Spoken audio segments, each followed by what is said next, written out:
ಸ್ನೇಹಿತರೆ ನಮಸ್ಕಾರ. ಇದು ಉತ್ಕನ ಟ್ರೇಡಿಂಗ್ ಯೂಟ್ಯೂಬ್ ಕನ್ನಡ ಚಾನೆಲ್. ಇವತ್ತು ದಿನಾಂಕ 20-4-2024 ಬೆಳಿಗ್ಗೆ 5:14. ಇವತ್ತು ಒಂದು ಐತಿಹಾಸಿಕ ಇವೆಂಟ್ ಇಡೀ ಜಗತ್ತಿನಾದ್ಯಂತ ನಡೀತಾ ಇದೆ. ಅದೇನೆಂದ್ರೆ 4ನೇ ಬಿಟ್ಕಾಯಿನ್ ಹಾವಿಂಗ್. ಈ ಒಂದು ಐತಿಹಾಸಿಕ 4ನೇ ಬಿಟ್ಕಾಯಿನ್ ಹಾವಿಂಗ್ ಅನ್ನ ಕನ್ನಡಿಗರಿಗೆ ಲೈವ್ ಆಗಿ ತೋರಿಸಬೇಕು ಅಂತ ಹೇಳಿ ಇವತ್ತು ಬೆಳಿಗ್ಗೆ 5:15 ಲಾಗಿನ್ ಆಗಿ ಬಿಟ್ಕಾಯಿನ್ ಹಾವಿಂಗ್ ನ ಟ್ರ್ಯಾಕ್ ಮಾಡ್ತಾ ಇದ್ದೀನಿ. ನಾವೀಗ ನೋಡ್ತಾ ಇರುವಂತಹ ವೆಬ್ಸೈಟ್ mempool.space. ಇದೊಂದು user interface open source project. ಇಲ್ಲಿ ಬಿಟ್ಕಾಯಿನ್ ಬ್ಲಾಕ್ ಚೈನ್ ಅಂದ್ರೆ ಬಿಟ್ಕಾಯಿನ್ ನೆಟ್ವರ್ಕ್ ಅಲ್ಲಿ ಎಷ್ಟು ಬ್ಲಾಕ್ ಮೈನ್ ಆಗ್ತಾ ಇದೆ, ಯಾವ ಕಂಪ್ನಿ ಮೈನ್ ಮಾಡ್ತಾ ಇದಾರೆ, ಆ ಬ್ಲಾಕ್ ಅಲ್ಲಿ ಎಷ್ಟು ಟ್ರಾನ್ಸಾಕ್ಷನ್ಸ್ ಇದೆ, ಎಷ್ಟು ಸಬ್ಸಿಡಿ ಬರ್ತಾ ಇದೆ, ಎಷ್ಟು ಫೀಸ್ ಬರ್ತಾ ಇದೆ, ಇವೆಲ್ಲ ಮಾಹಿತಿಗಳು ಕೂಡ ಈ mempool.space ಅಲ್ಲಿ ಸಿಗ್ತಾ ಹೋಗುತ್ತೆ. ಇದ್ರ ಬಗ್ಗೆನೇ ಒಂದು ಸಪರೇಟ್ ಆಗಿ ವಿಡಿಯೋ ಮಾಡ್ತೀನಿ, mempool.space ನ ಹೇಗೆ ಅನಾಲಿಸಿಸ್ ಮಾಡಬೇಕು ಅಂತ. ಬಟ್ ಇವತ್ತಿಗೆ ಒಂದು ಐತಿಹಾಸಿಕ 4ನೇ ಬಿಟ್ಕಾಯಿನ್ ಹಾವಿಂಗ್ ಅನ್ನ ನಾವೆಲ್ಲ ವಿಟ್ನೆಸ್ ಮಾಡೋಣ. ನೀವೀಗ ನೋಡ್ತಾ ಇರ್ಬೋದು 839996. ಸೊ ಇದು ಈ ಬ್ಲಾಕ್ ನಂಬರ್. ಇನ್ನು ಕೇವಲ 4 ಬ್ಲಾಕ್ ಮಾತ್ರ ಬಾಕಿ ಇದೆ. ನೀವು ನೋಡ್ಬೋದು ಬಿಟ್ಕಾಯಿನ್ 4th ಹಾವಿಂಗ್ ಇನ್ 4 ಬ್ಲಾಕ್ಸ್ ಅಂತ ಹೇಳಿ ಇಲ್ಲಿ ಕೂಡ ಬರ್ದಿದ್ದಾರೆ. Having count down 4 blocks remaining April 20, 2024 in just 39 minutes away. Exactly 39 ಮಿನಿಟ್ಸೇ ಆಗುತ್ತೆ ಅಂತ ಏನಿಲ್ಲ. ಬಿಟ್ಕಾಯಿನ್ ನೆಟ್ವರ್ಕ್ ಅಲ್ಲಿ ಒಂದು ಬ್ಲಾಕ್ ಮೈನ್ ಮಾಡೋದಕ್ಕೆ ಸರಾಸರಿ ಒಂದು 10 ನಿಮಿಷ ಬೇಕಾಗುತ್ತೆ. 10 ನಿಮಿಷಕ್ಕಿಂತ ಜಾಸ್ತಿನೂ ಆಗ್ಬೋದು, 10 ನಿಮಿಷಕ್ಕಿಂತ ಕಮ್ಮಿನೂ ಆಗ್ಬೋದು. ಒಂದು ಬ್ಲಾಕ್ ಮೈನ್ ಮಾಡೋಕ್ಕೆ ತುಂಬಾ ಜಾಸ್ತಿ ಆಗ್ತಿದೆ ಅಂತ ಅಂದಾಗ ಡಿಫಿಕಲ್ಟಿ ಅಡ್ಜಸ್ಟ್ಮೆಂಟ್ ಅಲ್ಗಾರಿದಮ್ ಕಿಕ್ಕಿನ್ ಆಗುತ್ತೆ. ಆವಾಗ ಸ್ವಲ್ಪ ಟೈಮ್ನ ಕಮ್ಮಿ ಮಾಡುತ್ತೆ. ತೀರಾ ಕಮ್ಮಿ ಟೈಮಲ್ಲಿ ಏನಾದ್ರು ಬ್ಲಾಕ್ ಮೈನ್ ಆದ್ರೆ ಮತ್ತೆ ಡಿಫಿಕಲ್ಟಿ ಅಡ್ಜಸ್ಟ್ಮೆಂಟ್ ಅಲ್ಗಾರಿದಮ್ ಕಿಕ್ಕಿನ್ ಆಗುತ್ತೆ, ಆ ಸಮಯನ ಜಾಸ್ತಿ ಮಾಡುತ್ತೆ. ಈ difficulty algorithm is one of the feature implemented by Satoshi Nakamoto. ಈ ಲಾಸ್ಟ್ ಬ್ಲಾಕ್ ಬಗ್ಗೆ ಹೇಳೋದಾದ್ರೆ 83996 ಈ ಬ್ಲಾಕ್ ನ ಮೈನ್ ಮಾಡಿದ್ದು ಫೌಂಡ್ರಿ USA ಎಂಬ ಅಮೆರಿಕಾದ ಮೈನಿಂಗ್ ಕಂಪನಿ. ಈ ಬ್ಲಾಕ್ ಡೀಟೇಲ್ಸ್ ಬಗ್ಗೆ ಸಂಕ್ಷಿಪ್ತವಾಗಿ ನೋಡೋದಾದ್ರೆ ನೀವು ನೋಡ್ಬೋದು ಸಬ್ಸಿಡಿ ಪ್ಲಸ್ ಫೀಸ್ ಅಲ್ಲಿ ಇವರಿಗೆ 7.256 ಬಿಟ್ಕಾಯಿನ್ ಸಿಕ್ಕಿದೆ. ಇದರಲ್ಲಿ ಎಷ್ಟು ಸಬ್ಸಿಡಿ ಎಷ್ಟು ಫೀಸ್ ಅಂತ ನೋಡೋದಾದ್ರೆ ಕ್ಯಾಲ್ಕುಲೇಟರ್ ಓಪನ್ ಮಾಡ್ತಾ ಇದ್ದೀನಿ. ಇವ್ರಿಗೆ ಒಟ್ಟು ಸಬ್ಸಿಡಿ ಪ್ಲಸ್ ಫೀಸ್ ಸಿಕ್ಕಿರೋದು 7.256. ಇದರಲ್ಲಿ ಇಲ್ಲಿ ಟೋಟಲ್ ಫೀಸ್ ಇದೆಯಲ್ಲ 1.006, ಇದನ್ನ ಕಳೆದ್ರೆ 6.25 ಬರ್ತಾ ಇದೆ. ಅಂದ್ರೆ ಕಳೆದ ಬಿಟ್ಕಾಯಿನ್ ಹಾವಿಂಗ್ ಏನ್ ನಡೀತು ಅಲ್ಲಿಂದ ಇಲ್ಲಿವರೆಗೆ ಪ್ರತಿ ಬಿಟ್ಕಾಯಿನ್ ಬ್ಲಾಕ್ ಅಲ್ಲಿ ಸಿಗ್ತಾ ಇರುವಂತದ್ದು 6.25 ಬಿಟ್ಕಾಯಿನ್ ಪ್ಲಸ್ ಸಮ್ ಫೀಸ್. ಇದು ಯಾವ ಮೈನರ್ ಆ ಒಂದು ಪರ್ಟಿಕ್ಯುಲರ್ ಬ್ಲಾಕ್ ನ ಮೈನ್ ಮಾಡ್ತಾರೆ ಅವ್ರಿಗೆ ಹೋಗುತ್ತೆ. ಈ ಬಿಟ್ಕಾಯಿನ್ ಹಾವಿಂಗ್ ಅಲ್ಲಿ ಏನಾಗುತ್ತೆ ಅಂತಂದ್ರೆ ಇನ್ನು ಕೇವಲ 4 ಬ್ಲಾಕ್ಗಳಲ್ಲಿ ಈ ಒಂದು ಬಿಟ್ಕಾಯಿನ್ ಸಬ್ಸಿಡಿ ಏನ್ ಬರುತ್ತೆ 6.25 ಇದು ಅರ್ಧಕ್ಕೆ ಕುಸಿಯುತ್ತೆ. ಅಂದ್ರೆ 6.25 ಇಂದ 3.125 ಬಿಟ್ಕಾಯಿನ್ ಬರುತ್ತೆ. ಅಂದ್ರೆ ಇನ್ನು ಸರಾಸರಿ ಒಂದು 15-20 ನಿಮಿಷಗಳ ನಂತರ ಅಂದ್ರೆ 4 ಬ್ಲಾಕ್ ಮೈನ್ ಆದ ನಂತರ ಯಾರೆಲ್ಲ ಬಿಟ್ಕಾಯಿನ್ ನ ಮೈನ್ ಮಾಡ್ತಾರೆ ಅವ್ರಿಗೆ ಸಿಗುವಂತದ್ದು 3.125 ಬಿಟ್ಕಾಯಿನ್ ಮಾತ್ರ.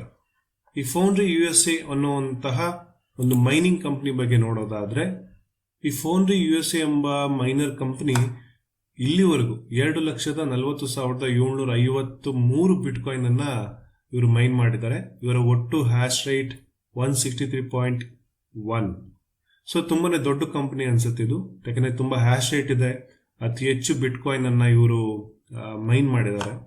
ಈ ಬಿಟ್ಕಾಯಿನ್ ಹಾವಿಂಗ್ ನ ಸಿಗ್ನಿಫಿಕೆನ್ಸ್ ಏನು? 6.25 ಬಿಟ್ಕಾಯಿನ್ ಇಂದ 3.125 ಬಿಟ್ಕಾಯಿನ್ ಬಂದ್ರೆ ಏನಾಗುತ್ತೆ ಅನ್ನೋದ್ರ ಬಗ್ಗೆ ಸಂಕ್ಷಿಪ್ತವಾಗಿ ಹೇಳೋದಾದ್ರೆ ಈಗಿನ ಆರ್ಥಿಕ ವ್ಯವಸ್ಥೆ, ಸಾಂಪ್ರದಾಯಿಕ ಆರ್ಥಿಕ ವ್ಯವಸ್ಥೆ ಏನಿದೆ ಅಂದ್ರೆ ನಮ್ಮ ದೇಶದ ಭಾರತದ ರೂಪಾಯಿ ಆಗಿರ್ಬೋದು, ಅಮೆರಿಕದ ಡಾಲರ್ ಆಗಿರ್ಬೋದು, ಅರ್ಜೆಂಟೀನಾ ಪೀಸೋ, ಟರ್ಕಿ ಶೀರಾ, Lebanese, China currency, Russia currency, ಯಾವುದೇ ದೇಶದ ಕರೆನ್ಸಿ ಅಲ್ಲಿರೋ ಫೈನಾನ್ಷಿಯಲ್ ಸಿಸ್ಟಮ್ ತಗೊಂಡ್ರೆ ರಾಜಕೀಯ ಮತ್ತು ಇನ್ನಿತರ ಪ್ರಭಾವಗಳಿಂದಾಗಿ ಅತಿ ಹೆಚ್ಚು ಕರೆನ್ಸಿಗಳನ್ನ ಅಂದ್ರೆ ಫಿಯಟ್ ಕರೆನ್ಸಿಗಳನ್ನ ಪ್ರಿಂಟ್ ಮಾಡ್ತಾನೆ ಹೋಗ್ತಾ ಇದೆ ಈ ಒಂದು ವ್ಯವಸ್ಥೆ. ಹಾಗಾಗಿ ಹಣದುಬ್ಬರ ಅಂದ್ರೆ ಇನ್ಫ್ಲೇಷನ್ ಅತಿ ಹೆಚ್ಚಾಗಿ ಜಾಸ್ತಿ ಆಗ್ತಾ ಹೋಗ್ತಾ ಇದೆ. ಹಣದುಬ್ಬರಕ್ಕೆ ಕಾರಣವೇ ಈ ಮನಿ ಪ್ರಿಂಟಿಂಗ್. ನಮಗೆ ಬೇಕಾದಂತಹ ಅಗತ್ಯ ವಸ್ತುಗಳ ಬೆಲೆ ಜಾಸ್ತಿ ಆಗ್ತಾ ಇರೋದು ಈ ಮನಿ ಪ್ರಿಂಟಿಂಗ್ ಒಂದು ಕಾರಣದಿಂದ. ಯಾರೋ ಶ್ರೀಮಂತರ ಲಕ್ಷ ಕೋಟಿ ಸಾಲವನ್ನು ಮನ್ನಾ ಮಾಡಬೇಕು, ಯಾವುದೋ ಬ್ಯಾಂಕು ಅಲ್ಲಿರುವಂತಹ ಸಿಇಒನೋ ಇನ್ಯಾರೋ ಅಧಿಕಾರಿಗಳು ದುರುಪಯೋಗ ಪಡಿಸ್ಕೊಂಡು ಆ ಬ್ಯಾಂಕ್ ಏನಾದರೂ ದಿವಾಳಿ ಆದರೆ ಆ ಬ್ಯಾಂಕನ್ನು ಮೇಲೆತ್ತೋದಕ್ಕೆ ಅಂದರೆ ಬೇಲ್ಔಟ್ ಮಾಡೋದಕ್ಕೆ ನಿಮ್ಮಂತಹ ಸಾಮಾನ್ಯ ಜನರ ಹಣವನ್ನ ಸರ್ಕಾರ ಬಳಕೆ ಮಾಡ್ತಾ ಇದೆ. ಇದನ್ನ ಬೇಲ್ಔಟ್ ಅಂತ ಕರೀತಾರೆ. ಇದು ಹಲವಾರು ವರ್ಷಗಳಿಂದ ದಶಕಗಳಿಂದ ನಡೀತಾನೆ ಬರ್ತಾ ಇದೆ. ಆದ್ರೆ ಇದನ್ನ ಎದುರಿಸುವಂತ ಶಕ್ತಿ ಸಾಮಾನ್ಯ ಜನರಿಗಿಲ್ಲ. ಸತೋಶಿ ನಕೊಮೋಟೋ ಎಂಬ ಅನಾಮಿಕ ವ್ಯಕ್ತಿ 2008-2009 ಏನು ಬಿಟ್ಕಾಯಿನ್ ವೈಟ್ ಪೇಪರ್ನ ರಿಲೀಸ್ ಮಾಡಿದ್ರು, ಆ ಒಂದು ಸೊಲ್ಯೂಷನ್ ಮುಖಾಂತರ ಅಂದರೆ ಸಾಫ್ಟ್ವೇರ್ನ ಡಿಸೈನ್, ಕೋಡಿಂಗ್, ಇಂಪ್ಲಿಮೆಂಟೇಷನ್ ಮಾಡೋ ಮುಖಾಂತರ ಸಾಫ್ಟ್ವೇರ್ ಮುಖಾಂತರ ಒಂದು ಸೊಲ್ಯೂಷನ್ ಕಂಡುಹಿಡಿದಿದ್ದಾರೆ. ಏನಂತಂದ್ರೆ ಯಾವುದೇ ಸರ್ಕಾರಕ್ಕೂ ಕೂಡ ಯಾವುದೇ ಬ್ಯಾಂಕನ್ನು ಬೇಲ್ಔಟ್ ಮಾಡೋಕ್ಕಾಗಲಿ, ಯಾವುದೇ ಶ್ರೀಮಂತರ ಸಾಲವನ್ನು ಮನ್ನಾ ಮಾಡೋದಕ್ಕಾಗಲಿ ಅಷ್ಟು ಸುಲಭವಾಗಿ ಮಾಡೋಕ್ಕೆ ಸಾಧ್ಯನೇ ಇರಬಾರ್ದು. ಅಂದರೆ ಸರ್ಕಾರ ಏನು ಮನಿ ಪ್ರಿಂಟ್ ಮಾಡುತ್ತೆ, ಆ ಪ್ರಿಂಟ್ ಮಾಡೋ ಅಧಿಕಾರವನ್ನ ಸತೋಶಿ ನಕೊಮೋಟೋ ಅವರು ಬಿಟ್ಕಾಯಿನ್ ಫೈನಾನ್ಸ್ ಸಿಸ್ಟಮ್ ಅಲ್ಲಿ ಅದನ್ನ ಸರ್ಕಾರದಿಂದ ಹಿಂತೆಗೊಳ್ಳುವಂತಹ ಪ್ರಯತ್ನವನ್ನ ಮಾಡಿದ್ದಾರೆ. ಎಲ್ಲಿವರೆಗೂ ಸರ್ಕಾರ ಅಥವಾ ಕೆಲವು ಅಧಿಕಾರಸ್ಥರು ಅಂದ್ರೆ ಅದು ಸೆಂಟ್ರಲ್ ಬ್ಯಾಂಕ್ ಆಗಿರ್ಬೋದು, ಸರ್ಕಾರ ಆಗಿರ್ಬೋದು, ಅವ್ರ ಹತ್ರ ಮನಿ ಪ್ರಿಂಟ್ ಮಾಡುವಂತ ಅವಕಾಶ ಇರುತ್ತೆ, ಅವರು ಪ್ರಿಂಟ್ ಮಾಡ್ತಾನೆ ಹೋಗ್ತಾ ಇರ್ತಾರೆ. ಅದು ಯಾವುದೇ ದೇಶದಾಗಲಿ, ನಮ್ಮ ದೇಶ ಆಗಲಿ, ಅಮೆರಿಕ ಆಗಲಿ, ಚೈನಾ ಆಗಲಿ, ರಷ್ಯಾ ಆಗಲಿ, ಅರ್ಜೆಂಟೀನಾ ಆಗಲಿ, ವೆನೆಜುವೆಲಾ ಆಗಲಿ, ಬ್ರೆಜಿಲ್ ಆಗಲಿ, ಪ್ರತಿಯೊಂದು ದೇಶದಲ್ಲೂ ಕೂಡ ತುಂಬಾ ಇನ್ಫ್ಲೇಷನ್ ಇದೆ. In fact we are living in a hyper inflation environment. ಈ ಇನ್ಫ್ಲೇಷನ್ ಬರೀ ಅಗತ್ಯ ವಸ್ತುಗಳ ಬೆಲೆ ಮಾತ್ರ ಏರಿಕೆ ಆಗ್ತಾ ಇಲ್ಲ. ಜಗತ್ನಲ್ಲಿ ಒಂದು ದೇಶ ಮತ್ತು ಇನ್ನೊಂದು ದೇಶ ಮಧ್ಯೆ ನಡೀತಾ ಇರತಕ್ಕಂಥ ವಾರ್ ಏನಿದೆ, ಈ ವಾರ್ ಕೂಡ ಫಂಡಿಂಗ್ ಆಗ್ತಾ ಇರೋದು ಈ ಫಿಯೇಟ್ ಕರೆನ್ಸಿಯಿಂದಾನೆ. ಬಹುತೇಕ ಜನ ಆರೋಪ ಮಾಡ್ತಾ ಇದ್ರು ಅಮೆರಿಕ ಸರ್ಕಾರದ ಮೇಲೆ. 1962 ಆಸ್ಪಾಸಲ್ಲಿ ಅವರು ಒಂದು ವಿಯೆಟ್ನಾಂ ವಾರ್ ಅಂತ ಏನೋ ಮಾಡ್ತಾರೆ. ಅದಾದ್ಮೇಲೆ ಅತಿ ಹೆಚ್ಚು ವಾರ್ಗಳನ್ನು ಮಾಡ್ತಾರೆ. ನಿಮ್ಗೆಲ್ಲ ಗೊತ್ತಿರೋ ಹಾಗೆ ಒಂದು ಯುದ್ಧ ನಡೆದ್ರೆ ಎಷ್ಟು ದುಡ್ಡು ಖರ್ಚಾಗುತ್ತೆ, ಎಷ್ಟು ಮಾನವ ಸಂಪನ್ಮೂಲ ಬೇಕಾಗತ್ತೆ ಅಂತ.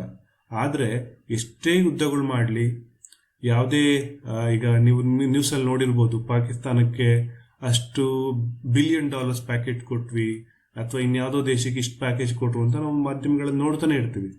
ಇಷ್ಟೆಲ್ಲ ಯುದ್ಧಗಳಲ್ಲಿ ದುಡ್ಡುಗಳನ್ನ ಕೊಡ್ತಾ ಇದ್ರು ಸಹ, ಬೇರೆ ದೇಶಗಳಿಗೆ ಪ್ಯಾಕೇಜ್ ಕೊಡ್ತಾ ಇದ್ರು ಸಹ ಅಮೆರಿಕದಲ್ಲಿರ್ತಕ್ಕಂತಹ ಖಜಾನೆಯಲ್ಲಿ ದುಡ್ಡು ಖಾಲಿ ಆಗ್ತಾ ಇಲ್ಲ.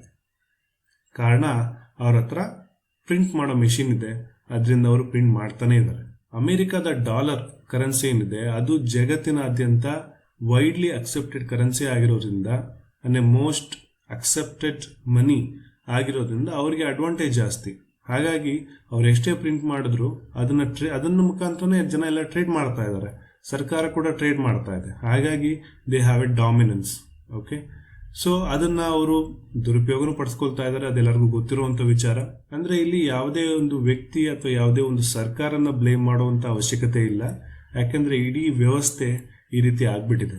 ಮನುಷ್ಯನ ಎಮೋಷನ್ಸ್ ಏನಿದೆ, ಹೋಪ್, ಫಿಯರ್ ಅಂಡ್ ಗ್ರೀಡ್, ಇದು ಪ್ರತಿಯೊಬ್ಬರಲ್ಲಿ ಇರುವಂತದ್ದು. ಯಾರೇ ಅಧಿಕಾರದಲ್ಲಿ ಹೋದ್ರೂ ಸಹ ಅಧಿಕಾರನ ದುರುಪಯೋಗ ಪಡಿಸ್ಕೊಳ್ಳುವಂತ ಸಾಧ್ಯತೆಗಳು ಜಾಸ್ತಿ ಇರುತ್ತೆ. ಹಾಗಾಗಿಯೇ ಈ ಮನಿ ಪ್ರಿಂಟಿಂಗ್ ಅಥವಾ ಇನ್ಫ್ಲೇಷನ್, ಬ್ಯಾಂಕ್ ಬೇಲೋಡ್ಸ್, ದೊಡ್ಡ ದೊಡ್ಡ ಶ್ರೀಮಂತರ ಅವರ ಕಂಪ್ನಿ ಆಗಿರ್ಬೋದು, ಅವರ ಪರ್ಸನಲ್ ಲೋನ್ ಆಗಿರ್ಬೋದು, ಇತ್ಯಾದಿಗಳನ್ನ ಸಾಲವನ್ನು ಮನ್ನಾ ಮಾಡೋದು, ಒಂದು ಜಗತ್ತಿನಲ್ಲಿ ಯಾವುದೇ ಒಂದು ದೇಶ ಇನ್ನೊಂದು ದೇಶದ ಮಧ್ಯೆ ಯುದ್ಧ ನಡೆಯುವಂಥದ್ದು, ಇದನ್ನೆಲ್ಲ ನಿಲ್ಲಿಸೋದಕ್ಕೆ ಸಾಮಾನ್ಯ ಜನರಿಗಂತೂ ಸಾಧ್ಯನೇ ಇಲ್ಲ.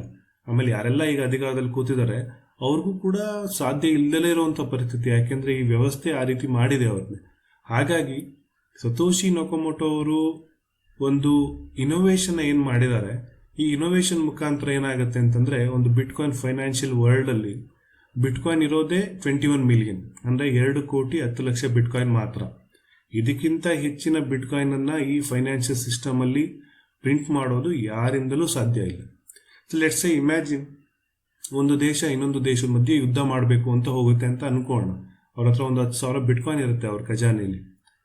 ಒಂದು 2,000-3,000 ಬಿಟ್ಕಾಯಿನ್ ಒಂದು ಯುದ್ಧ ಮಾಡಕ್ಕೆ ಬೇಕಾಗತ್ತೆ ಅಂತಂದ್ರೆ ಅಷ್ಟು ಬಿಟ್ಕಾಯಿನ್ ಅವ್ರು ಖರ್ಚು ಮಾಡಲೇಬೇಕಾಗತ್ತೆ. ಅದಾದ್ಮೇಲೆ ಅವ್ರ ಹತ್ರ ಉಳಿಯೋದು ಸುಮಾರು ಒಂದು 7,000 ಬಿಟ್ಕಾಯಿನ್. ಈಗ ಅಲ್ಲಿರೋ ದೇಶ ಜನರು ಗೊತ್ತಾಗುತ್ತೆ, ಓಕೆ ನಮ್ಮ ದೇಶ ಹತ್ರ 10,000 ಬಿಟ್ಕಾಯಿನ್ ಇತ್ತು, ನಮ್ಮ ದೇಶ ಬೇರೆಯವ್ರ ಮೇಲೆ ಯುದ್ಧ ಮಾಡಿದೆ, ಹಾಗಾಗಿ 3,000 ಬಿಟ್ಕಾಯಿನ್ ಕಳ್ಕೊಂಡಿದೆ ಅಂತ. ಆಮೇಲೆ ಯಾವ ದೇಶ ಇನ್ನೊಂದು ದೇಶದ ಮೇಲೆ ಯುದ್ಧ ಮಾಡಿತ್ತಲ್ಲ, ಅವರು ಕೂಡ ಬಿಟ್ಕಾಯಿನ್ ಅನ್ನ ಕಳ್ಕೊಬೇಕಾಗತ್ತೆ. ಯಾಕೆಂದ್ರೆ ವಾರ್ ಇಸ್ ನಾಟ್ ಅಫೋರ್ಡಬಲ್. ಹಾಗಾಗಿ ಈ 3,000 ಬಿಟ್ಕಾಯಿನ್ ಅನ್ನು ಏನ್ ಕಳ್ಕೊಂಡಿರ್ತಾರೆ ಅದನ್ನ ಮತ್ತೆ ಪಡ್ಕೊಳ್ಬೇಕು ಅಂದ್ರೆ ಅಲ್ಲಿರೋ ಜನರ ಮೇಲೆ ಅತಿ ಹೆಚ್ಚು ತೆರಿಗೆ ಹಾಕ್ಬೇಕು. ಅದು ಬಿಟ್ರೆ ಬೇರೆ ದಾರಿನೇ ಇಲ್ಲ. ಯಾಕೆಂತಂದ್ರೆ ಮತ್ತೆ ಪ್ರಿಂಟ್ ಮಾಡ್ತೀನಿ ಅಂದ್ರೆ ಪ್ರಿಂಟ್ ಮಾಡೋ ಅವಕಾಶ ಯಾವ ಸರ್ಕಾರಕ್ಕೂ ಇಲ್ಲ, ಯಾವ ವ್ಯಕ್ತಿಗೂ ಇಲ್ಲ, ಯಾವ ದೊಡ್ಡ ದೊಡ್ಡ ಕಂಪ್ನಿಗಳಿಗೂ ಇಲ್ಲ. ಇಡೀ ಜಗತ್ನಲ್ಲಿ ಯಾರೊಬ್ರಿಗೂ ಸಹ ಒಂದೇ ಒಂದು ಹೆಚ್ಚು ಬಿಟ್ಕಾಯಿನ್ ಅನ್ನ ಪ್ರಿಂಟ್ ಮಾಡಕ್ ಸಾಧ್ಯನೇ ಇಲ್ಲ.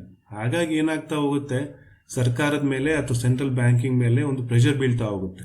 ಈ ಒಂದು ಬಿಟ್ಕಾಯಿನ್ ಫೈನಾನ್ಷಿಯಲ್ ಸಿಸ್ಟಮ್ ಅಲ್ಲಿ ದ ವಾರ್ ಈಸ್ ಅನ್ಅಫೋರ್ಡಬಲ್. ಯುದ್ಧ ಮಾಡೋದು ಅಷ್ಟು ಸುಲಭ ಅಲ್ಲ. ಯುದ್ಧ ಮಾಡೋಕೆ ಅನೇಕ ಸಂಪನ್ಮೂಲಗಳು ಬೇಕಾಗುತ್ತೆ. ಆರ್ಥಿಕ ಸಂಪನ್ಮೂಲ ಬಿಟ್ಕಾಯಿನ್ ಅನ್ನ ಖರ್ಚು ಮಾಡಿದ್ರೆ ಮತ್ತೆ ಅದೇ ಬಿಟ್ಕಾಯಿನ್ ಸಿಗೋದಿಲ್ಲ.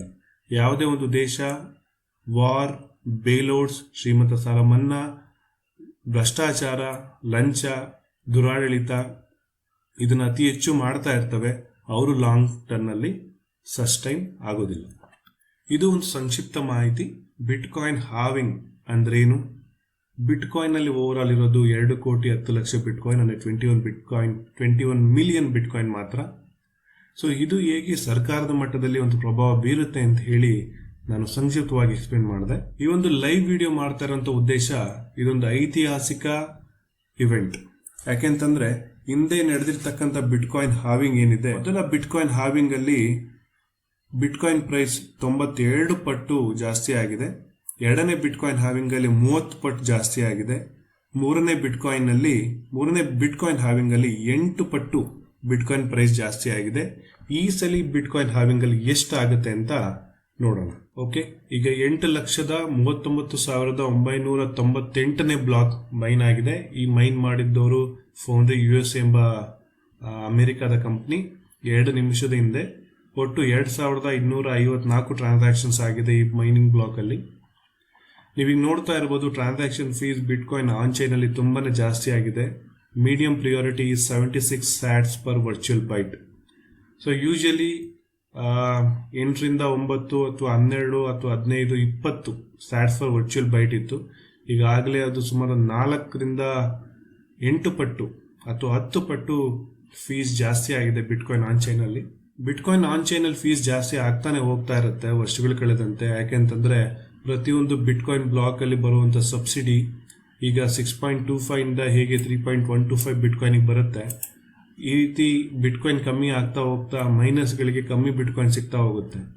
ಅವರು ಪ್ರಾಫಿಟ್ ನ ಜಾಸ್ತಿ ಮಾಡ್ಕೊಬೇಕು ಅಂತಂದ್ರೆ ಅವ್ರಿಗೆ ಎರಡೇ ದಾರಿ. ಒಂದು, ಅವರು ಏನು ಎನರ್ಜಿ ಯುಟಿಲೈಸ್ ಮಾಡ್ತಾ ಇದಾರೆ ಅವರು ಅತಿ ಹೆಚ್ಚು ರಿನ್ಯೂವಬಲ್ ಸೋರ್ಸ್ ಆಫ್ ಎನರ್ಜಿಗೆ ಹೋಗ್ಬೇಕು. ಮತ್ತೆ ಅತಿ ಹೆಚ್ಚು ಕಮ್ಮಿ ಬೆಲೆಯಲ್ಲಿ ಹೇಗೆ ನಾವು ಬಿಟ್ಕಾಯಿನ್ ಅನ್ನ ಮೈನಿಂಗಿಗೆ ಅತಿ ಹೆಚ್ಚು ಎನರ್ಜಿನ ಸಪ್ಲೈ ಮಾಡಬೇಕು ಅನ್ನೋದ್ರ ಬಗ್ಗೆ ಯೋಚನೆ ಮಾಡಬೇಕಾಗತ್ತೆ. ಅಂದ್ರೆ ಅತಿ ಹೆಚ್ಚು ಇನೋವೇಷನ್ ಕಡೆ ಅವರು ಮುಖ ಮಾಡಬೇಕಾಗತ್ತೆ, ಅದ್ರ ಬಗ್ಗೆ ಯೋಚನೆ ಮಾಡಬೇಕಾಗತ್ತೆ. ಎರಡನೇದು, ಬಿಟ್ಕಾಯಿನ್ ಸಬ್ಸಿಡಿ ಮಾತ್ರ ಚೇಂಜ್ ಮಾಡೋಕ್ಕಾಗೋದಿಲ್ಲ. ಯಾಕಂದ್ರೆ ಸತೋಶಿ ನಕೋಮೋಟೋ ಅವರು ಅಥವಾ ಬೇರೆ ಬಿಟ್ಕಾಯಿನ್ ಡೆವಲಪರ್ಸ್ ಜೊತೆ ಅವ್ರೇನು ಸಿಸ್ಟಮ್ ನ ಡಿಸೈನ್ ಮಾಡಿದ್ದಾರೆ, ಪ್ರತಿ 4 ವರ್ಷಕ್ಕೊಂದ್ಸಲಿ ಬಿಟ್ಕಾಯಿನ್ ಸಬ್ಸಿಡಿ ಅದಕ್ಕಂತೂ ಕಟ್ ಆಗುತ್ತೆ. ಅಂದ್ರೆ ಇನ್ಫ್ಲೇಷನ್ ಅದಕ್ಕೆ ಕಟ್ ಆಗುವಂತಹ ಒಂದು ಸಿಸ್ಟಮ್ ಅನ್ನ ಈ ಬಿಟ್ಕಾಯಿನ್ ಫೈನಾನ್ಸ್ ಸಿಸ್ಟಮ್ ಅಲ್ಲಿ ಮಾಡಿದ್ದಾರೆ. ಸಬ್ಸಿಡಿ ಅಂತೂ ಚೇಂಜ್ ಮಾಡಕ್ ಸಾಧ್ಯ ಇಲ್ಲ. ಸಬ್ಸಿಡಿ ಪ್ಲಸ್ ಫೀಸ್ ನೀವೀಗ ನೋಡ್ತಾ ಇರಬಹುದು. ಸಬ್ಸಿಡಿ ಪ್ಲಸ್ ಫೀಸ್, ಸಬ್ಸಿಡಿ ಅಂತೂ 6.25 ಬಿಟ್ಕಾಯಿನ್ ಇದೆ, ಫೀಸ್ 0.863 ಬಿಟ್ಕಾಯಿನ್ ಇದೆ.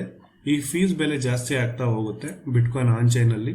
ಸೊ ಹಾಗಾಗಿ ಯಾರೆಲ್ಲ ಬಿಟ್ಕಾಯಿನ್ ಆನ್ ಚೈನ್ ಅಲ್ಲಿ ಟ್ರಾನ್ಸಾಕ್ಷನ್ ಮಾಡಬೇಕು ಅಂತ ಬಯಸ್ತಿರ್ತಾರೆ ಅಥವಾ ಮಾಡ್ತಾ ಹೋಗ್ತಾ ಇದ್ದಾರೆ, ಅವರು ಫೀಸ್ ಅನ್ನ ನೆನಪಲ್ಲಿ ಇಟ್ಕೊಂಡಿರ್ಬೇಕು.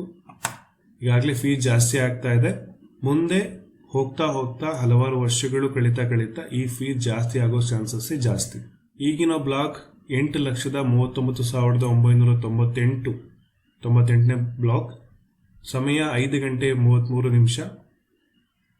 ಇನ್ನು ಕೆಲವೇ ನಿಮಿಷಗಳಲ್ಲಿ ಬ್ಲಾಕ್ ಅಲ್ಲಿ 3.125 ಬಿಟ್ಕಾಯಿನ್ ಅನ್ನ ನಾವು ನೋಡಬಹುದು. ಬಿಟ್ಕಾಯಿನ್ ಟ್ರಾನ್ಸಾಕ್ಷನ್ ಫೀಸ್ ಏನಿದೆ, ನಾವು UTX ಕನ್ಸಾಲಿಡೇಷನ್ ಮಾಡಬೇಕಾದ್ರೆ, ಅಂದ್ರೆ ನಮ್ಮ ಹತ್ರ ಇರ್ತಕ್ಕಂಥ ಸಣ್ಣ ಬಿಟ್ಕಾಯಿನ್ ಅನ್ನ ಕನ್ಸಾಲಿಡೇಷನ್ ಮಾಡಿ ಒಂದು ದೊಡ್ಡ ಬಿಟ್ಕಾಯಿನ್ ಚಂಕ್ ಮಾಡಬೇಕಾದ್ರೆ ಟ್ರಾನ್ಸಾಕ್ಷನ್ ಫೀಸ್ ವೆರಿ ಇಂಪಾರ್ಟೆಂಟ್ ಆಗುತ್ತೆ.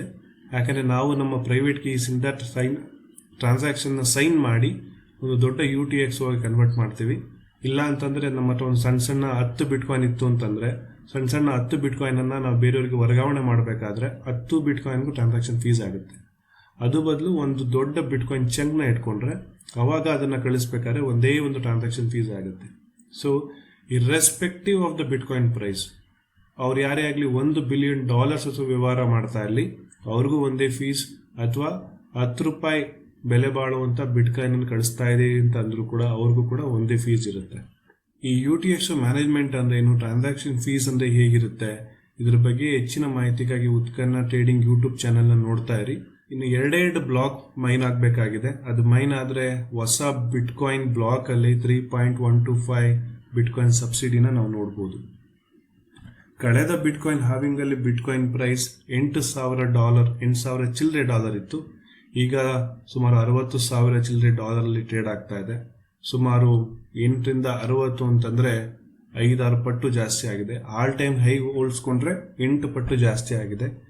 ಈ ಒಂದು ಬಿಟ್ಕಾಯಿನ್ ಎಪೋಚ್ ಅಂದ್ರೆ ಲಾಸ್ಟ್ ಬಿಟ್ಕಾಯಿನ್ ಹಾವಿಂಗ್ ಆದ್ಮೇಲೆ ಪ್ರೈಸ್ ಎಷ್ಟು ಹೋಗಿತ್ತು ಅಂತಂದ್ರೆ ಇದು ಸ್ವಲ್ಪ ಕುಂಠಿತ ಆಗಿದೆ. ಯಾಕೆಂದ್ರೆ ಈ ಸಮಯದಲ್ಲಿ ಕೋವಿಡ್ ಬಂದಿತ್ತು, ಆದ್ರಿಂದ ಆರ್ಥಿಕ ವ್ಯವಸ್ಥೆ ಸ್ವಲ್ಪ ಹಿನ್ನಡೆ ಅನುಭವಿಸಿತ್ತು.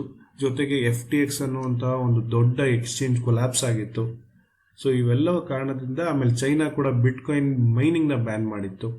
ಅವ್ರು ಬಿಟ್ಕಾಯಿನ್ ನ ಬ್ಯಾನ್ ಮಾಡಿರಲಿಲ್ಲ, ಬಿಟ್ಕಾಯಿನ್ ಮೈನಿಂಗ್ ನ ಬ್ಯಾನ್ ಮಾಡಿದ್ರು. ಬಿಟ್ಕಾಯಿನ್ ಬ್ಯಾನ್ ಮಾಡಕ್ಕೆ ಯಾರ ಕೈಯಿಂದ ಸಾಧ್ಯ ಇಲ್ಲ. ಸೊ ಹಾಗಾಗಿ ಇವೆಲ್ಲ ಕಾರಣದಿಂದ ಪ್ರೈಸ್ ಮೂವ್ಮೆಂಟ್ ಸ್ವಲ್ಪ ಕುಂಠಿತ ಆಗಿತ್ತು. ಆ ಒಂದು ಕುಂಠಿತ ಆಗಿರ್ತಕ್ಕಂಥ ಪ್ರೈಸ್ ಮೂವ್ಮೆಂಟ್ ಈ ಸಲ ಬಿಟ್ಕಾಯಿನ್ ಹಾವಿಂಗ್ ಅಲ್ಲಿ ಆಗುತ್ತೆ ಅಂತ ಎಲ್ಲರ ಅಭಿಪ್ರಾಯ. ಓಕೆ, ನೀವೀಗ ನೋಡ್ತಾ ಇರ್ಬೋದು 8,39,999ನೇ ಬಿಟ್ಕಾಯಿನ್ ಬ್ಲಾಕ್ ಮೈನ್ ಆಗಿದೆ.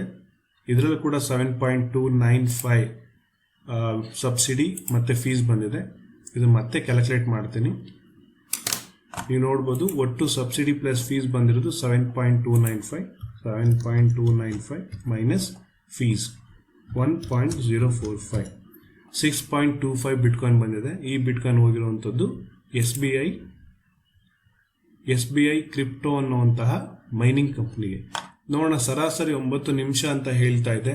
ಸೊ ಒಟ್ಟು already 2,333 transactions already bitcoin block ಅಲ್ಲಿ ನಡೆದಿದೆ. ಇನ್ನು ಕೇವಲ ಒಂದು ಬಿಟ್ಕಾಯಿನ್ ಬ್ಲಾಕ್ ಮಾತ್ರ ರಿಮೈನಿಂಗ್ ಇದೆ. ಈ ಬಿಟ್ಕಾಯಿನ್ ಅಲ್ಲಿ 6.25 ಬಿಟ್ಕಾಯಿನ್ ಸಬ್ಸಿಡಿ ಇದೆ. ಈ ಬ್ಲಾಕ್ ಅಲ್ಲಿ 3.125 ಬಿಟ್ಕಾಯಿನ್ ಸಬ್ಸಿಡಿ ಇರುತ್ತೆ. ಇದನ್ನೇ ಬಿಟ್ಕಾಯಿನ್ ಹಾವಿಂಗ್ ಅಂತ ಹೇಳುವಂಥದ್ದು. ಈಗ ಸಮಯ 5:38 ಬೆಳಗಿನ ಜಾವ, 20ನೇ ತಾರೀಕು ಏಪ್ರಿಲ್ 2024. ಸೊ ಮೊದಲ ಬಾರಿಗೆ ಹಾವಿಂಗ್ ಅನ್ನ ಲೈವ್ ಆಗಿ ಕ್ಯಾಪ್ಚರ್ ಮಾಡ್ತಾ ಇದ್ದೀನಿ ಕನ್ನಡದಲ್ಲಿ. ಸೊ ಕನ್ನಡದಲ್ಲಿ ಬಿಟ್ಕಾಯಿನ್ ಬಗ್ಗೆ ಅವೇರ್ನೆಸ್ ತುಂಬಾ ಕಮ್ಮಿ ಇತ್ತು.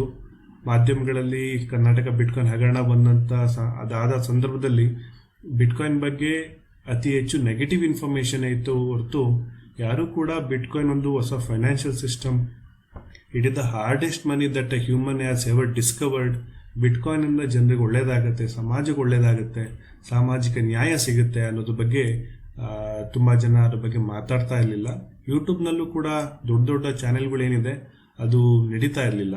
ಅಂದ್ರೆ ಬಿಟ್ಕಾಯಿನ್ ಬಗ್ಗೆ ಒಳ್ಳೆ ಇನ್ಫಾರ್ಮೇಶನ್ ಕೊಡ್ತಾ ಇರಲಿಲ್ಲ. ಇರುವಂಥದ್ದೆಲ್ಲ ಬಿಟ್ಕಾಯಿನ್ ಒಂದು ಪೊನ್ಸಿ ಸ್ಕೀಮ್, ಅದು ಇಲ್ಲೀಗಲ್, ಬಿಟ್ಕಾಯಿನ್ ವ್ಯಾಲ್ಯೂ 0 ಆಗಿಬಿಡುತ್ತೆ, ಬಿಟ್ಕಾಯಿನ್ ಹ್ಯಾಕ್ ಮಾಡ್ತಾರೆ, ಶ್ರೀಕೇನೋ ಯಾರು ಬಿಟ್ಕಾಯಿನ್ ಹ್ಯಾಕ್ ಮಾಡಿಬಿಟ್ರು, ಹಾಗೆ ಹೀಗೆ ತಪ್ಪು ಮಾಹಿತಿಗಳೇ ಜಾಸ್ತಿ ಇರುವಂಥದ್ದು. ನಾನು ಒಂದೇ ಒಂದು ಜೆನ್ಯೂನ್ ಅಂದ್ರೆ ಇರುವಂತಹ ಮಾಹಿತಿ ಇರುವಂತಹ ಚಾನೆಲ್ಗಳು ನೋಡಿಲ್ಲ. ಓಕೆ, ಬಿಟ್ಕಾಯಿನ್ ಮೈನಿಂಗ್ ಹೊಸ ಬ್ಲಾಕ್ ಬಂದಿದೆ.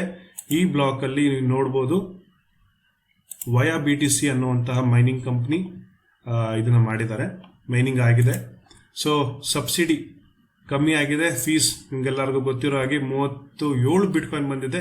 ಆಸ್ ಎಕ್ಸ್ಪೆಕ್ಟೆಡ್ ಫೀಸ್ ಜಾಸ್ತಿ ಆಗಿದೆ. ನೀವು ನೋಡ್ಬೋದು subsidy plus fees 40.751 subsidy plus fees ಬಂದಿರುವಂಥದ್ದು. ಟೋಟಲ್ ಫೀಸ್ನ ಎಳ್ಕೊಳ್ಳಿದ್ರೆ 37.63626 3.125 ಬಿಟ್ಕಾಯಿನ್ ಮೈನ್ ಆಗಿದೆ ವಯಾ BTC. ಎಲ್ಲ ಬಿಟ್ಕಾಯಿನ್ ಅನ್ನ ಬೈ ಮಾಡಿ ಇಟ್ಕೊಂಡಿದ್ದಾರೆ. ಅವರು ಇವತ್ತಿನಿಂದ ಮುಂದಿನ 4 ವರ್ಷ ನೆಕ್ಸ್ಟ್ ಬಿಟ್ಕಾಯಿನ್ ಹಾವಿಂಗ್ಗೆ ನಿಮ್ಮ ಬೆಲೆ ಎಷ್ಟು ಜಾಸ್ತಿ ಆಗಿರುತ್ತೆ ಅಂತ ಹೇಳಿ ಟ್ರ್ಯಾಕ್ ಮಾಡ್ಕೊಳ್ಳಿ. ಇನ್ನು ನೆಕ್ಸ್ಟ್ 2 ವರ್ಷಗಳ ಕಾಲ, 1.5 ಇಂದ 2 ವರ್ಷಗಳ ಕಾಲ ಬಿಟ್ಕಾಯಿನ್ ಬೆಲೆ ಇನ್ನೂ ಅತಿ ಹೆಚ್ಚು ಜಾಸ್ತಿ ಆಗೋ ಚಾನ್ಸಸ್ ಜಾಸ್ತಿ. ಯಾಕೆಂತಂದ್ರೆ ಸಪ್ಲೈ ಕಮ್ಮಿ ಆಗಿದೆ, ಡಿಮ್ಯಾಂಡ್ ಅಷ್ಟೇ ಇದೆ, ಡಿಮ್ಯಾಂಡ್ ಇನ್ನೂ ಜಾಸ್ತಿ ಆಗ್ತಾ ಹೋಗುತ್ತೆ.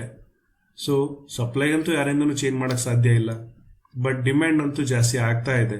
ಹಾಗಾಗಿ ಒಂದು ಮಾರ್ಕೆಟಲ್ಲಿ ಒಂದು ಈಕ್ವಿಲಿಬ್ರಿಯಂ ಬರಬೇಕು, ಒಂದು ಈಕ್ವಿಲಿಬ್ರಿಯಂ ಪ್ರೈಸ್ ಬೈಯರ್ಸ್ ಮತ್ತು ಸೆಲ್ಲರ್ಸ್ ಮಧ್ಯೆ ನಡಿಬೇಕು ಅಂತಂದರೆ ಬಿಟ್ಕಾಯಿನ್ ಬೆಲೆ ಜಾಸ್ತಿ ಆಗಲೇಬೇಕು. ಈ ಯೂಟ್ಯೂಬ್ ಚಾನೆಲ್ ಮಾಡಿದಂತಹ ಹಿನ್ನೆಲೆ ಏನಂತಂದರೆ, ಕರ್ನಾಟಕ ಬಿಟ್ಕಾಯಿನ್ ಸ್ಕ್ಯಾಮ್ ಏನು ಮಾಧ್ಯಮಗಳಲ್ಲಿ ವರದಿ ಆಯಿತು ಅದು ಒಂದು ಪ್ರೇರಣೆ ಅಂತ ಹೇಳ್ಬೋದು. ಯಾಕೆಂತಂದರೆ ಬಿಟ್ಕಾಯಿನ್ ಅನ್ನೋದೇ ಒಂದು ಸ್ಕ್ಯಾಮ್ ಅನ್ನೋ ರೀತಿ ಆ ಒಂದು ವಿಚಾರದಲ್ಲಿ ಜನರಿಗೆ ಮೆಸೇಜ್ನ ತಲುಪಿತು. ಬಟ್ ಅಲ್ಲಿ ಸಂಕ್ಷಿಪ್ತವಾಗಿ ಆ ಒಂದು ಹಗರಣದಲ್ಲಿ ಏನಾಗಿದೆ ಅಂತಂದರೆ, ಶ್ರೀಕೆ ಅನ್ನೋರು ಯಾವುದೋ ಎಕ್ಸ್ಚೇಂಜ್ನ ಹ್ಯಾಕ್ ಮಾಡಿದ್ದಾರೆ. ಬಿಟ್ಕಾಯಿನ್ ಹ್ಯಾಕ್ ಮಾಡೋಕ್ಕಾಗೋದಿಲ್ಲ, ಆದರೆ ಎಕ್ಸ್ಚೇಂಜ್ನ ಯೂಸರ್ ಐ ಡಿ ಪಾಸ್ವರ್ಡ್ನ ಹ್ಯಾಕ್ ಮಾಡಿ ಅಲ್ಲಿರೋ ಬಿಟ್ಕಾಯಿನನ್ನು ಅವ್ರ ಕಸ್ಟಡಿಗೆ ತೊಗೊಂಡಿದ್ದಾರೆ.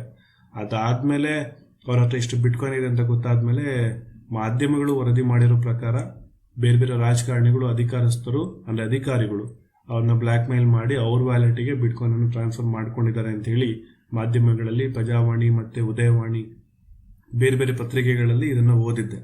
ಸೊ ಬಿಟ್ಕಾಯಿನ್ಗೆ ಬೆಲೆ ಇರೋದ್ರಿಂದನೇ ಶ್ರೀಕಿ ಅವರು ಯಾವುದೋ ಒಂದು ಎಕ್ಸ್ಚೇಂಜ್ನ ಹ್ಯಾಕ್ ಮಾಡಿರುವಂಥದ್ದು. ಅವ್ರ ಹತ್ರ ಬಿಟ್ಕಾಯಿನ್ ಇದೆ ಅಂತ ಗೊತ್ತಾದ್ಮೇಲೆ ಕೆಲವರು ಅಧಿಕಾರನ ದುರುಪಯೋಗ ಪಡಿಸ್ಕೊಂಡು ಅವ್ರ ಶ್ರೀಕಿ ಹತ್ರ ಇರೋ ಬಿಟ್ಕಾಯಿನನ್ನು ಇವರ ವ್ಯಾಲೆಟಿಗೆ ಟ್ರಾನ್ಸ್ಫರ್ ಮಾಡ್ಕೊಂಡಿದ್ದಾರೆ. ಸೊ ಇಲ್ಲಿ ಲೂಸರ್ಸ್ ಯಾರು ಅಂತಂದರೆ, ಆ ಎಕ್ಸ್ಚೇಂಜಲ್ಲಿ ಯಾರೆಲ್ಲ ಬಿಟ್ಕಾಯಿನ್ ಇಟ್ಟಿದ್ರು ಅಂದರೆ ಜನಸಾಮಾನ್ಯರು, ನಿಮ್ಮಂಥವ್ರು, ಬಡವರು, ಮಧ್ಯಮ ವರ್ಗದವರು, ಒಂದು 100 ರೂಪಾಯಿಂದ ಆಗಿರ್ಬೋದು, 500 ರೂಪಾಯಿ, 1000 ರೂಪಾಯಿ, 10,000, 50,000, 1 ಲಕ್ಷ ಈ ರೀತಿಲಿ ಬಿಟ್ಕಾಯಿನ್ ಬೈ ಮಾಡಿ ಆ ಎಕ್ಸ್ಚೇಂಜಲ್ಲೇ ಇಟ್ಟಿದ್ರಲ್ಲ, ಅವ್ರ ಬಿಟ್ಕಾಯಿನ್ ಹೋಗಿದೆ, ಅದು ಮತ್ತೆ ವಾಪಸ್ ಬರೋದಿಲ್ಲ. ಇದಕ್ಕೆ ಸೊಲ್ಯೂಷನ್ ಏನಂತಂದರೆ, ಯಾರೇ ಬಿಟ್ಕಾಯಿನನ್ನು ಬೈ ಮಾಡಿದ್ಮೇಲೆ ಎಕ್ಸ್ಚೇಂಜಲ್ಲಿ ಇಡಬಾರ್ದು, ಅದನ್ನು ನಮ್ಮ ವ್ಯಾಲೆಟಿಗೆ ಟ್ರಾನ್ಸ್ಫರ್ ಮಾಡ್ಕೊಳ್ಬೇಕು. ಅಂದರೆ ನಮ್ಮ ಸುಪರ್ದಿಗೆ ಬಿಟ್ಕಾಯಿನನ್ನು ತಗೊಳ್ಬೇಕು. ಇಲ್ಲ ಅಂತಂದರೆ ಈ ಒಂದು ಪ್ರಕರಣಗಳು ನಡೀತಾನೆ ಇರುತ್ತೆ. ಇದೇನು ಹೊಸ್ತೇನಲ್ಲ, ನಮ್ಮ ದೇಶದಲ್ಲಿ ಹಲವಾರು ಸಲ ಈ ರೀತಿ ಆಗಿದೆ. ನೀವು ವರ್ಲ್ಡ್ ಅಂತ ಕ್ರಿಪ್ಟೋ ಎಕ್ಸ್ಚೇಂಜ್ ಕೇಳಿರ್ಬೋದು, ಅದು ಕೂಡ ಬ್ಯಾಂಕ್ರಪ್ಟ್ ಆಯಿತು. ಅದಾದಮೇಲೆ ಎಷ್ಟೊಂದು ಜನ ಬಿಟ್ಕಾಯಿನನ್ನು ಕಳ್ಕೊಂಡ್ರು. ಸೊ ಇಂಟರ್ನ್ಯಾಷನಲ್ ಲೆವೆಲಲ್ಲಿ FTX ಕೊಲ್ಯಾಪ್ಸ್ ಆಯಿತು. ಆಮೇಲೆ BlockFi ಅಂತ ಒಂದು ದೊಡ್ಡ ಎಕ್ಸ್ಚೇಂಜ್ ಇತ್ತು, ಅದು ಕೂಡ ಕೊಲ್ಯಾಪ್ಸ್ ಆಯಿತು. ಅಲ್ಲಿ ಒಂದು ಲೀಗಲ್ ಪ್ರೆಸಿಡೆಂಟ್ ಕೂಡ ಈ ಜಗತ್ತು ಕಂಡಿದೆ. ಏನಂತಂದರೆ, BlockFi ಎಕ್ಸ್ಚೇಂಜಲ್ಲಿ ಯಾರೆಲ್ಲ ಬಿಟ್ಕಾಯಿನ್ ಇಟ್ಟಿದ್ರು, BlockFi ಬ್ಯಾಂಕ್ರಪ್ಟ್ ಆದಮೇಲೆ ಅಲ್ಲಿ BlockFiಯಲ್ಲಿ ನಮ್ಮ ಬಿಟ್ಕಾಯಿನ್ ಇದೆ, ನಾವು ನಮ್ಮ ಬಿಟ್ಕಾಯಿನ್ ಕೊಟ್ಟಿಲ್ಲ ಅಂತೇಳಿ ಕೆಲವರು ಕೋರ್ಟ್ಗೆ ಹೋಗಿದ್ರು. ಸೊ ಕೋರ್ಟ್ ಏನು ತೀರ್ಪು ಕೊಡ್ತು ಅಂದರೆ, ನೀವು ನಿಮ್ಮ ಬಿಟ್ಕಾಯಿನನ್ನು ನಿಮ್ಮ ಹತ್ರ ಇಟ್ಕೊಳ್ಳೋ ಬದಲು ಬೇರೆ ಎಕ್ಸ್ಚೇಂಜಲ್ಲಿ ಇಟ್ಟಿದ್ದೀರಾ, ಅಂದರೆ ಬೇರೊಬ್ರು ಕೈಲಿ ಕೊಟ್ಟಿದ್ದೀರಾ, ಹಾಗಾಗಿ ಅದು ನಿಮ್ಮ ಬಿಟ್ಕಾಯಿನ್ ಅಲ್ಲ ಅಂತೇಳಿ ಕೋರ್ಟ್ ತೀರ್ಪು ಕೊಡ್ತು. ಸಂಕ್ಷಿಪ್ತವಾಗಿ ಹೇಳಬೇಕು ಅಂತಂದರೆ, ನಾವು ನಮ್ಮ ಸೈಟಲ್ಲಿ ಮನೆ ಕಟ್ಟೋ ಬದಲು ಬೇರೆಯವ್ರ ಸೈಟಲ್ಲಿ ಮನೆ ಕಟ್ಟರೆ ಏನಾಗುತ್ತೆ, ಆ ಮನೆ ಅವ್ರದ್ದಾಗುತ್ತೆ. ಅಥವಾ ನಾವು ಚಿನ್ನನ ಖರೀದಿ ಮಾಡೋದಕ್ಕೆ ಮಲಬಾರ್ ಗೋಲ್ಡ್ ಆ್ಯಂಡ್ ಡೈಮಂಡ್ಸ್ಗೆ ಹೋಗ್ತೀವಿ, ಚಿನ್ನಗೆ ನಾವು ಖರೀದಿ ಮಾಡ್ತೀವಿ, ಆದರೆ ಚಿನ್ನನ ಮನೆಗೆ ತಗೊಂಬರೋದಿಲ್ಲ. ಮನೆಗೆ ತಗೊಂಬರೋದು ಬಿಟ್ಟು ಚಿನ್ನನ ಜ್ಯುವೆಲರಿ ಅಂಗಡಿಲಿ ಇಡ್ತೀವಿ. ಯಾವ ಮೂರ್ಖ ತಾನೇ ಆ ಥರ ಕೆಲಸ ಮಾಡ್ತಾನೆ ಹೇಳಿ. ಆದರೆ ಈ ಬಿಟ್ಕಾಯಿನ್ ವಿಚಾರದಲ್ಲಿ ಈ ಒಂದು ಅವೇರ್ನೆಸ್ ತುಂಬ ಜನರಿಗಿಲ್ಲ. ಸೊ ಬಿಟ್ಕಾಯಿನ್ನ ಕಲೀರಿ. ಬಿಟ್ಕಾಯಿನ್ ಒಂದು ದೊಡ್ಡ ಫೈನಾನ್ಷಿಯಲ್ ಸಿಸ್ಟಮ್ ಆಗಿ ಹೊರಹೊಮ್ತಾ ಇದೆ. ನಾವು US ಡಾಲರ್ ಎಂಬ ಕರೆನ್ಸಿ ಏನು ಈ ನಮ್ಮ ದೇಶ ಆಗಿರ್ಬೋದು, ಬೇರೆ ದೇಶ ಆಗಿರ್ಬೋದು, ಅತಿ ಹೆಚ್ಚು ಮಹತ್ವವನ್ನು ಕೊಡ್ತಾ ಇದ್ದೀವಿ. ಒಂದು ವರ್ಲ್ಡ್ ರಿಸರ್ವ್ ಕರೆನ್ಸಿಯಾಗಿ ಬೆಳೆದ US ಡಾಲರ್, ಅದನ್ನು ಬಿಟ್ಟು ನಾವು ಬಿಟ್ಕಾಯಿನ್ ಎಂಬ ರಿಸರ್ವ್ ಕರೆನ್ಸಿ ಕಡೆ ಜಗತ್ತು ಮೂವ್ ಆಗ್ತಾ ಇದೆ. ಸೊ ಕೊನೆಯದಾಗಿ ಈ ವಿಡಿಯೋ ಮುಗಿಸೋದಕ್ಕೆ ಮುಂಚೆ ಹೇಳೋದಾದರೆ, ಬಿಟ್ಕಾಯಿನ್ನ ಕಲೀರಿ. ನಾನು ಯಾವುದೇ ಕಾರಣಕ್ಕೂ ಯಾರಿಗೂ ಕೂಡ ನನ್ನ ಸ್ನೇಹಿತರಿಗಾಗಲಿ ಅಥವಾ ನಮ್ಮ ಸಂಬಂಧಿಕರಲ್ಲಿ ಕೆಲವ್ರಿಗಾಗಲಿ ಬಿಟ್ಕಾಯಿನ್ ಬೈ ಮಾಡಿ ಅಂತ ಯಾರಿಗೂ ಕೂಡ ನೇರವಾಗಿ ಹೇಳಿಲ್ಲ. ಯಾಕೆಂದರೆ ಇದು ಅವರವರ ಅಭಿಪ್ರಾಯಕ್ಕೆ ಬಿಟ್ಟಂಥದ್ದು. ಸೊ ಬಿಟ್ಕಾಯಿನ್ನ ಕಲೀರಿ. ಈಗಿರ್ತಕ್ಕಂಥ ಫೈನಾನ್ಷಿಯಲ್ ಸಿಸ್ಟಮಲ್ಲಂತೂ ಇನ್ಫ್ಲೇಷನ್ ಜಾಸ್ತಿ ಆಗ್ತದೆ, ಅದಂತೂ ಎಲ್ರಿಗೂ ಗೊತ್ತು. ಅಗತ್ಯ ವಸ್ತುಗಳ ಬೆಲೆ ಏರಿಕೆ ಆಗ್ತಾ ಇರುತ್ತೆ. ಭ್ರಷ್ಟಾಚಾರ, ಲಂಚ, ಸ್ವಜನ ಪಕ್ಷಪಾತ, ದುರಾಡಳಿತ ಇದಂತೂ ನಡೀತಾನೆ ಹೋಗುತ್ತೆ. ಯಾವುದೇ ಸರ್ಕಾರ, ಯಾವುದೇ ರಾಜಕಾರಣಿಗಳು, ಯಾವುದೇ ವ್ಯವಸ್ಥೆ ಬಂದ್ರೂ ಇದನ್ನಂತೂ ತಡೆಯಕ್ಕೆ ಸಾಧ್ಯ ಇಲ್ಲ. ಹಾಗಾಗಿ ಈ ಒಂದು ವ್ಯವಸ್ಥೆಯಲ್ಲಿ ನೀವೇನಾದರೂ ಅಮೌಂಟ್ ಇಟ್ಕೊಂಡಿದ್ರೆ ಆ ಕರೆನ್ಸಿ ಅಥವಾ ಮನಿ ಏನಿದೆ, irrespective of any countries currency, ಅದು ಡಿಬೇಸ್ ಆಗುತ್ತೆ, ಡಿವ್ಯಾಲ್ಯೂ ಆಗುತ್ತೆ, ಡಿಮಾನಿಟೈಸು ಆಗುತ್ತೆ. ಅದು ನೋಡಿದ್ವಿ, ರಾತ್ರೋರಾತ್ರಿ ಅದು ಬೆಲೆ 0 ಆಗಿಬಿಡುತ್ತೆ, 0 ಆಗಿಬಿಡುತ್ತೆ. ಸೊ ಇದನ್ನೆಲ್ಲ ಪಾರಾಗಬೇಕು ಅಂತಂದರೆ ಬೇರೆ ವ್ಯವಸ್ಥೆ ಏನಿದೆ. ಕೆಲವರೆಲ್ಲ ಹೇಳ್ತಾರೆ ಸ್ಟಾಕ್ಸಲ್ಲಿ ಇನ್ವೆಸ್ಟ್ ಮಾಡಬೇಕು, ಮ್ಯೂಚುವಲ್ ಫಂಡಲ್ಲಿ ಇನ್ವೆಸ್ಟ್ ಮಾಡಬೇಕು, ಅಲ್ಲಿ ಇಲ್ಲಿ ಮಾಡಬೇಕು ಅಂತ. ಯಾವ ಸ್ಟಾಕಲ್ಲಿ ಇನ್ವೆಸ್ಟ್ ಮಾಡಬೇಕು, ಯಾವ ಮ್ಯೂಚುವಲ್ ಫಂಡಲ್ಲಿ ಇನ್ವೆಸ್ಟ್ ಮಾಡಬೇಕು? ಬಹುತೇಕ ಮ್ಯೂಚುವಲ್ ಫಂಡ್ಗಳು ನಿಫ್ಟಿ ಇಂಡೆಕ್ಸ್ ಫಂಡ್ ಅಂದರೆ ಏನು ನಮ್ಮ ದೇಶದ ಪ್ರಗತಿ ಏನಿದೆ ನಿಫ್ಟಿ 50, ಅಲ್ಲಿ ಬರುವಂಥ ರಿಟರ್ನ್ಸ್ನೇ ಮ್ಯೂಚುವಲ್ ಫಂಡ್ಗಳು ಬೀಟ್ ಮಾಡಿಲ್ಲ. ಯಾಕೆ ಅಂತಂದರೆ ಮ್ಯೂಚುವಲ್ ಫಂಡನ್ನು ಮ್ಯಾನೇಜ್ ಮಾಡ್ತಾ ಇರೋರು ಕೆಲವರು, ಒಂದಿಬ್ಬರು ಮ್ಯೂಚುವಲ್ ಫಂಡ್ ಮ್ಯಾನೇಜರ್ಸ್ ಅಂತ ಇರ್ತಾರೆ. ಒಂದು ಸ್ಟಾಕ್ನ ಬೆಲೆ, ಒಂದು ಶೇರ್ನ ಬೆಲೆ ಓವರ್ ಪ್ರೈಸ್ ಆಗಿದೆ ಅಂತ ಗೊತ್ತಿದ್ದು ಸಹ ಅವರು ಅದನ್ನು ಬೈ ಮಾಡ್ತಾರೆ, ಯಾಕೆಂದರೆ ಅವ್ರಿಗೆ ಆಬ್ಲಿಗೇಷನ್ಸ್ ಇರುತ್ತೆ. ಸೊ ಹಾಗಾಗಿ ಇಲ್ಲ ನಾವು ಯಾವುದೇ ಒಂದು ಸ್ಟಾಕ್ನ ಡೈರೆಕ್ಟಾಗಿ ಬೈ ಮಾಡ್ತೀವಿ ಅಂತಂದರೆ, ಯಾವ ಕಂಪ್ನಿ ಮುಂದಿನ 50 ವರ್ಷಗಳ ಕಾಲ ಅಥವಾ 20 ವರ್ಷಗಳ ಕಾಲ ಹೋಗ್ಲಿ, ಒಂದು 10 ವರ್ಷಗಳ ಕಾಲ ಮಾರ್ಕೆಟ್ನಲ್ಲಿರುತ್ತೆ, ಎಲ್ಲ ಕಾಂಪಿಟೇಟರ್ಸ್ನು ಕೂಡ ಓವರ್ಟೇಕ್ ಮಾಡುತ್ತೆ, ಹೊಸ ಹೊಸ ಪ್ರಾಡಕ್ಟ್ನ ಮಾರ್ಕೆಟಿಗೆ ಬಿಡುತ್ತೆ, ಜೊತೆಗೆ ಎಂಪ್ಲಾಯೀಸ್ನ ಮೇಂಟೈನ್ ಮಾಡುತ್ತೆ, ಆಫೀಸ್ ಮೇಂಟೈನ್ ಮಾಡಬೇಕು, ಪ್ರಾಪರ್ಟಿ ಟ್ಯಾಕ್ಸು ಅದು ಇದು ಎಲ್ಲ ಮ್ಯಾನೇಜ್ ಮಾಡಬೇಕು, ಹೊಸ ಹೊಸ ಇನೋವೇಷನ್ಸ್ನ ಮಾಡಬೇಕು, R&D ಕಾಸ್ಟ್ ಆಗುತ್ತೆ. ಒಂದು ಕಂಪ್ನಿ ನಡೆಸೋದು ಅಷ್ಟು ಸುಲಭ ಅಲ್ಲ ಈಗಿನ ವ್ಯವಸ್ಥೆಯಲ್ಲಿ, ಯಾಕೆಂದರೆ ಅವ್ರಿಗೂ ಕೂಡ GST ಕಟ್ಟಬೇಕು, ಅತಿ ಹೆಚ್ಚು ತೆರಿಗೆನ ಕಟ್ಟಬೇಕಾಗುತ್ತೆ, ಎಂಪ್ಲಾಯೀಸ್ ಸ್ಯಾಲ್ರಿ ಕೊಡಬೇಕು, ಸ್ಯಾಲ್ರಿ ಇಂಕ್ರಿಮೆಂಟ್ ಮಾಡಬೇಕು, ಎಲ್ಲರನ್ನು ಮ್ಯಾನೇಜ್ ಮಾಡಬೇಕು, ಅಷ್ಟು ಸುಲಭ ಇಲ್ಲ. ಸೊ ಹಾಗಾಗಿ ಒಂದು ಕಂಪ್ನಿ ಮೇಲೆ ನಾವು ಇನ್ವೆಸ್ಟ್ ಮಾಡ್ತಾ ಇದ್ದೀವಿ ಅಂತಂದರೆ ಮುಂದಿನ 5 ರಿಂದ 10 ವರ್ಷಗಳ ಕಾಲ ಅಥವಾ 20 ವರ್ಷಗಳ ಕಾಲ ಆ ಕಂಪ್ನಿ ಇರುತ್ತೆ ಅನ್ನೋ ನಂಬಿಕೆ ಯಾರಿಗಿದೆ. ಸೊ ಹಾಗಾಗಿ ನನ್ನ ಅಭಿಪ್ರಾಯ ನಾನೇನು ಮಾಡ್ತಾ ಇದ್ದೀನಿ, ರಾದರ್ ದೆನ್ ಟ್ರಸ್ಟಿಂಗ್ ಸ್ಟಾಕ್ಸ್, ಅಂದರೆ ಯಾವುದೇ ವ್ಯಕ್ತಿಗಳು ಏನು ನಡೆಸ್ತಾ ಇದ್ದಾರೆ ಅವರು ಹೇಗೆ ಬೇಕಾದ್ರೂ ನಡೆಸ್ಬೋದು ಆ ಕಂಪ್ನಿಗಳನ್ನು. ಸೊ ಈಗಿನ ವ್ಯವಸ್ಥೆಯಲ್ಲಿ ಒಂದು ಕಂಪ್ನಿ ನಡೆಸೋದು ಅಷ್ಟು ಸುಲಭ ಇಲ್ಲ. So rather than believing that, so bitcoin ಅನ್ನೋದೇನಿದೆ ಇದೊಂದು ಲೆಸ್ ರಿಸ್ಕ್ ಅಸೆಟ್, ಯಾಕೆಂದರೆ ಇದೊಂದು ಸಾಫ್ಟ್ವೇರ್ ಆಲ್ರೆಡಿ ಕೋಡ್ ಆಗಿದೆ. ಸಾಫ್ಟ್ವೇರ್ನ ವೆರಿಫೈ ಮಾಡಿರುವಂಥವ್ರು ಜಗತ್ತಿನಾದ್ಯಂತ ದೊಡ್ಡ ದೊಡ್ಡ ಕಂಪ್ಯೂಟರ್ ಸೈಂಟಿಸ್ಟ್ ಆಗಿರ್ಬೋದು, ಸೈಬರ್ ಪಂಕ್ಸ್ ಆಗಿರ್ಬೋದು, ತುಂಬ ಜನ ಈ ಸಾಫ್ಟ್ವೇರ್ನ ವೆರಿಫೈ ಮಾಡಿದ್ದಾರೆ.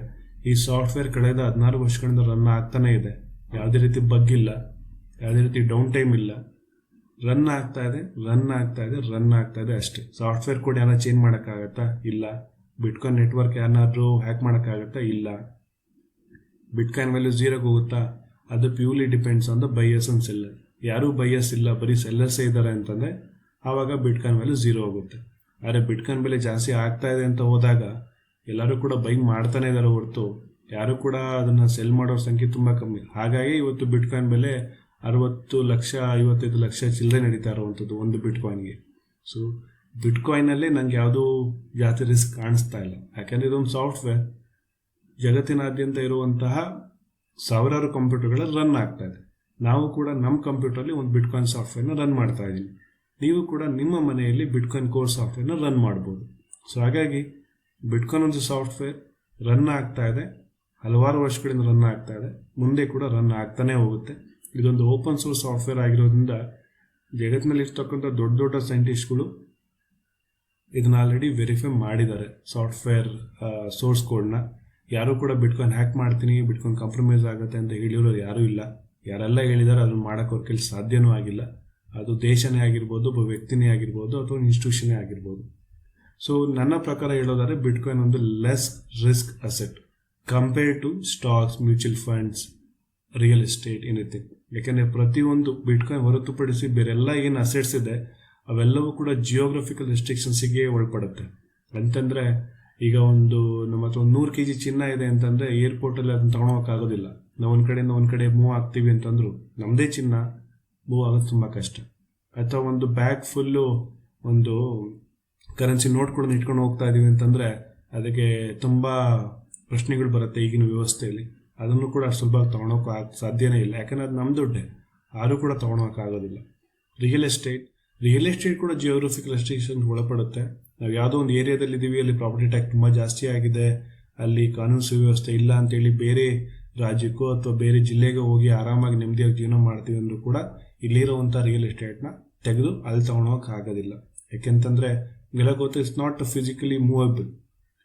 ಸೊ ಮುಂದಿನ ದಿನಗಳಲ್ಲಿ ಬಿಟ್ಕಾಯಿನ್ ವರ್ಸಸ್ ರಿಯಲ್ ಎಸ್ಟೇಟ್ ಇವೆರಡಲ್ಲಿ ಇರ್ತಕ್ಕಂಥ ಡಿಫ್ರೆನ್ಸಸ್ ಏನು, ಯಾವುದ್ರಲ್ಲಿ ಹೆಚ್ಚು ಅಡ್ವಾಂಟೇಜ್ ಇದೆ, ಡಿಸ್ಅಡ್ವಾಂಟೇಜ್ ಇದೆ, ಅದ್ರ ಬಗ್ಗೆ ಒಂದು ಡೀಟೇಲ್ ಆಗಿ ಒಂದು ವಿಡಿಯೋ ಮಾಡ್ತೀನಿ. ಇದು ಇವತ್ತಿನ video topic, bitcoin live having. 4ನೇ ಐತಿಹಾಸಿಕ ಬಿಟ್ಕಾಯಿನ್ ಹಾವಿಂಗ್ ಅನ್ನ ಲೈವ್ ಆಗಿ ಕ್ಯಾಪ್ಚರ್ ಮಾಡಿದೆ. ಸೊ ಈಗಾಗಲೇ ಸಮಯ 6 ಗಂಟೆ ಆಯಿತು. ಸೊ ಬಿಟ್ಕಾಯಿನ್ ಹಾವಿಂಗ್ ನಡೆದಿದೆ. ಸೊ ಕನ್ನಡದಲ್ಲಿ ನನಗನ್ಸಿದ ಮಟ್ಟಿಗೆ ಇದೊಂದು ಮೊದಲನೇ ವಿಡಿಯೋ ಅಂತ ಅನ್ಸುತ್ತೆ ಬಿಟ್ಕಾಯಿನ್ ಲೈವ್ ಹಾವಿಂಗ್ನ ಕ್ಯಾಪ್ಚರ್ ಮಾಡಿದ್ದು. ನಿಮಗೆಲ್ಲ ಕೂಡ ಈ ಒಂದು ಬಿಟ್ಕಾಯಿನ್ ಲೈವ್ ಹಾವಿಂಗ್ ಏನು ನೋಡಿದ್ದು ನಿಮಗೆ ಇಷ್ಟ ಆಗಿದ್ರೆ ದಯವಿಟ್ಟು ಯೂಟ್ಯೂಬ್ ಚಾನಲ್ನ ಸಬ್ಸ್ಕ್ರೈಬ್ ಮಾಡಿ, ಅಟ್ಲೀಸ್ಟ್ ವಿಡಿಯೋನ ಒಂದು ಲೈಕ್ ಮಾಡೋದ್ ಮುಖಾಂತರ ಸಪೋರ್ಟ್ ಮಾಡಿ ಅಂತೇಳಿ ನಾನು ನಿಮಗೆ ಕೇಳ್ಕೊಳ್ತೀನಿ. ಏನಾದರೂ ವಿಷಯಗಳು, ಪ್ರಶ್ನೆಗಳು, ಕ್ವೇರೀಸ್ ಏನಾದ್ರು ಇದ್ದರೆ ಚಾನೆಲ್ನ ಕಾಮೆಂಟ್ ಸೆಕ್ಷನ್ ಅಥವಾ ಈ ವಿಡಿಯೋನ ಕಾಮೆಂಟ್ ಸೆಕ್ಷನಲ್ಲಿ ಅಪ್ಡೇಟ್ ಮಾಡಿ, ನಾನು ಅದಕ್ಕೆ ಚೆಕ್ ಮಾಡಿ ನಾನು ನಿಮಗೆ ಉತ್ತರ ಕೊಡ್ತೀನಿ. ಧನ್ಯವಾದಗಳು.